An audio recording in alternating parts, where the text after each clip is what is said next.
விட்டால் வேறு ஆள் இல்லையா? திமுகவில் எவரும் குழந்தையே பெற்றுக் கொள்ளவில்லையா? இப்பொழுது எங்கள் தலைவரை காப்பீடிக்கிறாங்க. கேத்தரின் சொன்னது மாதிரி இன்னைக்கு தான் அந்த ரேங்க் வாக்கு போகல. ஏன்னா நான் 2 நாளா பேசிட்டு இருக்கேன்.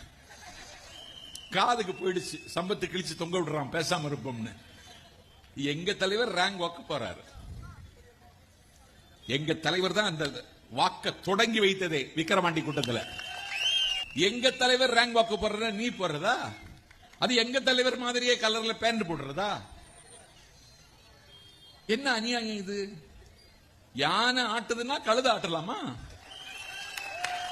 யானைக்கு இருக்குது ஆட்டுது, கழுதைக்கு எங்க இருக்கு? உதயநிதி செல்ஃபி எடுக்கிறாரு. செல்ஃபி எடுக்கிற ஸ்டைல எங்க தலைவர் ஸ்டைல் தான்.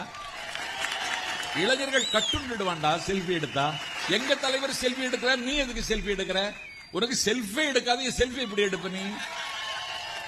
பணம் கொடுத்து வாக்குகளை வாங்கி விடலாம் என்றால் தாய்மார்களும் பெரியவர்களும் முடித்து விட்டார்கள். பணம் எங்களுக்கு, ஓட்டு விஜய்க்கு என்று மக்கள் முடிவெடுத்து விட்டார்கள். ஆகவே இன்றைக்கு நாடதிர நரம்பதிர கோட்டையாளம் மன்னவர்களின் குடையதிர கோலதிர கொற்ற தவிசதிர விசில் சத்தம் கேட்கிறது. போகிற போக்கை பார்த்தால் சுடுகாட்டில் வெட்டியான் கூட விசில் ஊதக்கூடாது என்று உத்தரவு போடுவார்கள் போல் இருக்கிறது. போகிற போக்கை பார்த்தால் எல்லைப்புறத்தில் இந்தியாவை பாதுகாக்கக்கூடிய கேப்டன், ராணுவ கேப்டன் கூட விசில் ஊதக்கூடாது என்று முதலமைச்சர் கட்டளையிடுவார் என்று நான் கருதுகிறேன். இந்த விசில் சத்தத்திற்கு முன்னால் நீங்கள் அடங்கி போவீர்கள் என்பது மட்டுமல்ல, உங்கள் ஆட்சி அகற்றப்படும். அந்த நாளை உருவாக்க இந்த நாளில் சூளுரைப்போம் என்று சொல்லி